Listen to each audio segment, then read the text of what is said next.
दिल में क्रोध, मन में आक्रोश, तमतमाया चेहरा और हाथों में गिरे पड़े टूटे फूटे वो औजार जो इस दफ्तर को तोड़ने के लिए दफ्तर से ही नोचे गए हैं।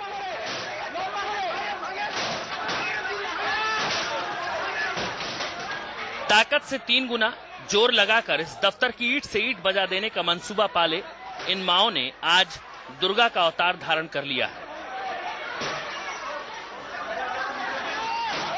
गुस्से की आग की तपिश को महसूस कीजिए और देखिए कि यहाँ हर महिला की रगों में बहने वाला खून कैसे खौल रहा है।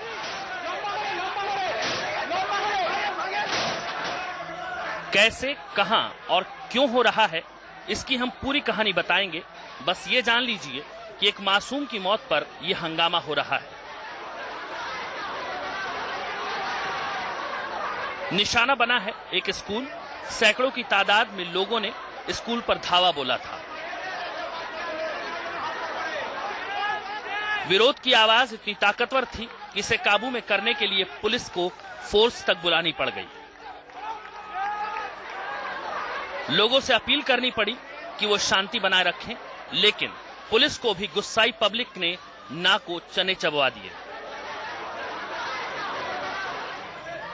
ये गुस्सा वाजिब था या नहीं, इसका फैसला आप पूरी कहानी सुनने के बाद करिएगा। तमाल शाह, कोलकाता, इंडिया न्यूज। दरअसल 5वीं क्लास में पढ़ने वाली बच्ची को उसी के सीनियर बच्चों ने इतना तंग किया कि वो सदमे में चली गई, और सदमे में भी ऐसे गई कि उसकी जान निकल गई।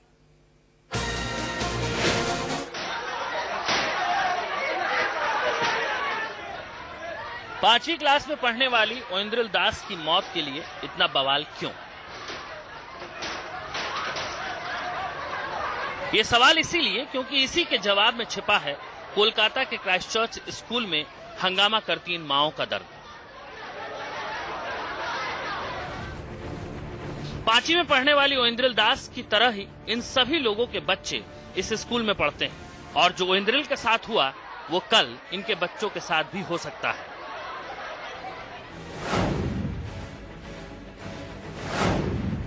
बताया जा रहा है कि 5वीं में पढ़ने वाली ओइंद्रिल दास अपने से सीनियर क्लास के बच्चों से परेशान थी, इतनी परेशान कि वो आखिरी समय सदमे में आ चुकी थी। ओइंद्रिल का कहना था कि उसके सीनियर उसका टिफिन खा लेते थे, उससे पैसों की मांग करते थे और उसे धमकी देते थे कि अगर उसने घर में कुछ बताया तो वो उसे और परेशान करेंगे।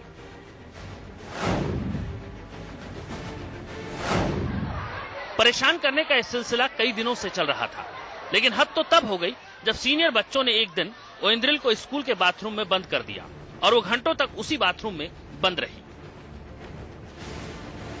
ओइंद्रिल को बाद में स्वीपर ने बाथरूम से निकाला। इस घटना ने ओइंद्रिल के दिमाग पर गहरी चोट की।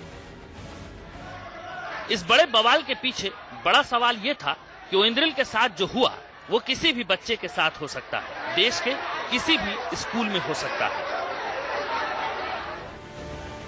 लेकिन इसकी जिम्मेदारी किसकी है? स्कूल में बच्चों को बच्चों से कौन बचाएगा? वो माँ बाप जो स्कूल की चारदीवारी में बंद बच्चों का घर पर इंतजार कर रहे हैं, या वो जो स्कूल में है? जाहिर तौर पर जिम्मेदारी स्कूल की है और स्कूल की ही होनी चाहिए। क्या ओइंद्रिल के साथ हो रही हरकतें स्कूल प्रशासन को मालूम थी? क्या घर वालों को इस बात का पता लग पाया कि स्कूल में ओइंद्रिल के साथ क्या होता है और मौत की कगार तक कैसे पहुंच गई मासूम ओइंद्रिल? इन तमाम सवालों के जवाब के लिए बने रहिए हमारे साथ। तमाल शाह, कोलकाता, इंडिया न्यूज। वो मासूम बीमार थी, दर्द से तड़प रही थी, वो कुछ भी समझ नहीं पा रही थी, और अब यही हालत ओइंद्रिल की मां की है, जो स्कूल के सिस्टम पर सवाल खड़े कर रही है।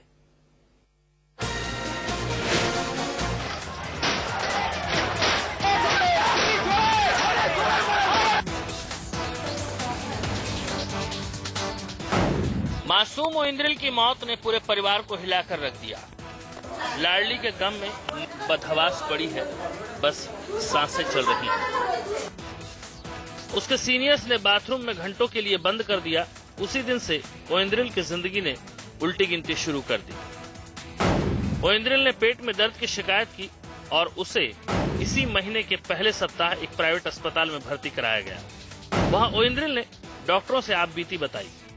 डॉक्टरों का कहना था कि वो बेहद सदमे में थी और बुधवार को ओइंद्रिल की सांसें टूट गई। अगर ओइंद्रिल सदमे में थी और सदमा उसकी मौत की वजह बना तो जाहिर तौर पर स्कूल प्रशासन पर सवाल खड़े होंगे। ओइंद्रिल को जब उसके सीनियर बच्चे परेशान करते थे तो ओइंद्रिल ने इसकी शिकायत अपने मम्मी पापा से की थी, जिसके बाद ओइंद्रिल के परिजनों ने पहले स्कूल प्रशासन को मौखिक तौर पर ध्यान देने के लिए कहा।